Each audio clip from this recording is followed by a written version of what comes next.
नमस्कार बंधू भगिनींनो, आपल्या सगळ्यांचं सहर्ष स्वागत आहे स्वास्तिकम या माझ्या चॅनलवर।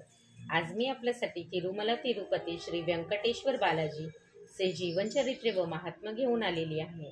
तरी आपण सगळ्यांनी श्रवण करावं।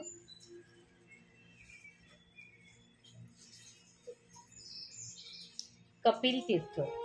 कपिल मुनीला जेथे पार्वती परमेश्वराचा साक्षात्कार झाला ते स्थळ कपिल तीर्थ या नावाने प्रसिद्ध झाले। पूर्वीच्या काळी पुरंदर नावाचा एक राजा होता। तो धर्मगुणाने राज्य करीत असे। राजाला संतान नव्हती। संतानासाठी तो नेहमी श्रीनिवासाची पूजा करीत असे। काही दिवसानंतर राजाला पुत्रसंतान झाले। त्याचे माधव असे नाव ठेवले। पुरंदरने आपल्या मुलाचे पांड्य देशाचे राजकुमारीशी लग्न केले। तिचे नाव सुशीला। सुशीला वेदशास्त्रात निपुण होती।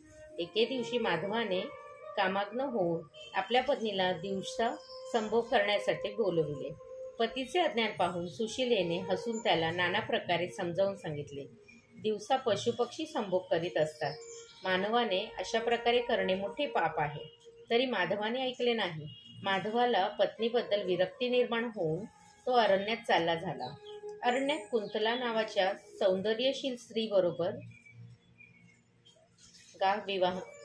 गंधर्व विवाह करून अरण्यातच तो तिच्याबरोबर राहू लागला। काही दिवसांनी कुंतला मरून गेली। कुंतला मरून गेल्यानंतर माधव वेड्यासारखा भटकत राहिला। तेव्हा अरण्यात फिरत फिरत कपिल तीर्थ येथे पोहोचला। त्या तीर्थात स्नान करीत असलेल्या यात्रिकांना पाहून माधवाने पण स्नान केले। त्यांच्याबरोबर जाऊन श्रीनिवासाचे दर्शन घेतले। तेव्हा त्याला मोक्ष प्राप्त झाली। श्री तिरुपती बालाजी वर्णमस्तु। शुभम भवतु, शुभम भवतु, शुभम भवतु।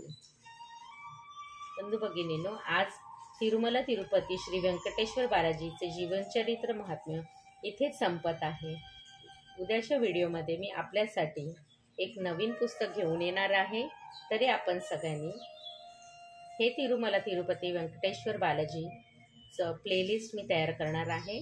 तर आपण क्रमाने पूर्ण महात्म्य ऐकू शकता। आणि आपल्याला खरंच जर माझा चॅनल आवडत असेल तर आपण माझ्या चॅनलला सबस्क्राईब करा, माझ्या व्हिडिओला लाईक करा आणि कमेंटमध्ये गोविंदा गोविंदा लिहायला विसरू नका।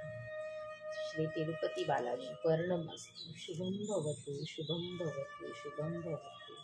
श्री महालक्ष्मी देवी नमः।